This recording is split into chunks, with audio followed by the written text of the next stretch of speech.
les 3 étapes de la réussite. Si on veut réussir sa vie telle qu'on le désire, il y a des étapes à ne pas mettre de côté. Première étape, avoir les idées claires. Pas uniquement dans le sens, je sais c'est quoi mon rêve, je sais ce que je veux dans la vie. Non, avoir les idées claires sur quelles sont nos compétences reliées à ce que l'on veut faire. Avoir les idées claires sur ce que l'on veut nous permet de décomposer le tout par étapes, mais avoir les idées claires sur nos compétences pour aller faire en sorte que ces idées deviennent réelles et avoir cette sensation de réussir notre vie de par le fait que on a une idée, elle devient réelle. On a une seconde idée, elle devient réelle. Une troisième, elle devient réelle. La réussite, c'est savoir faire que ces idées, que ses propres rêves deviennent une réalité. Ça, c'est réussir sa vie. Et parfois, tu as des rêves où tu n'as pas les compétences. Ça veut pas dire que ce rêve ne peut pas devenir réel. Avoir les idées claires sur ses propres compétences qui vont nous permettre d'aller là où on souhaite se trouver, nous permet de savoir qu'est-ce qu'il faut qu'on fasse dans, par exemple, l'apprentissage ou dans le fait de bien s'entourer de certaines personnes. Avoir les idées claires, c'est savoir combien de pièces il est nécessaire d'avoir afin de les assembler pour que le puzzle soit complet. Deuxième étape,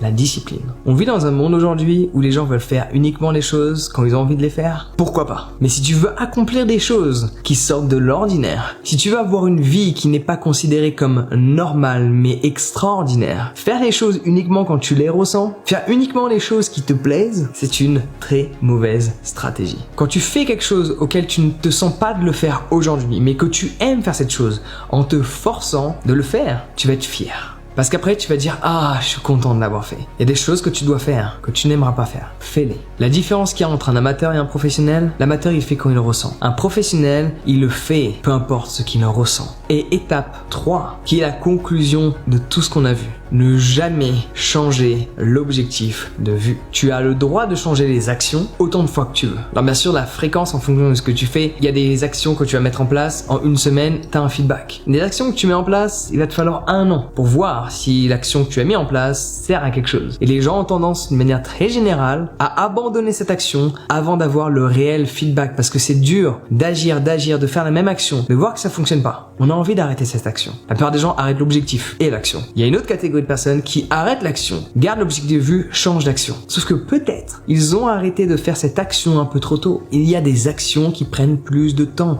pour obtenir le résultat escompté. Un gagnant va toujours se dire qu'il va réussir. Un perdant va toujours trouver des excuses de par la situation qu'il voit, à laquelle il est confronté. Et cela n'est qu'une question de perception. Et si tu veux également télécharger mon guide sur la confiance en soi, enfin, si tu le veux, si tu veux réussir automatiquement, tu veux lire les informations que j'ai à te partager sur comment booster la confiance que tu as envers tes propres capacités à réaliser une tâche que tu as décidé. Le lien est dans la description. On se prend soin de toi et passe une excellente journée.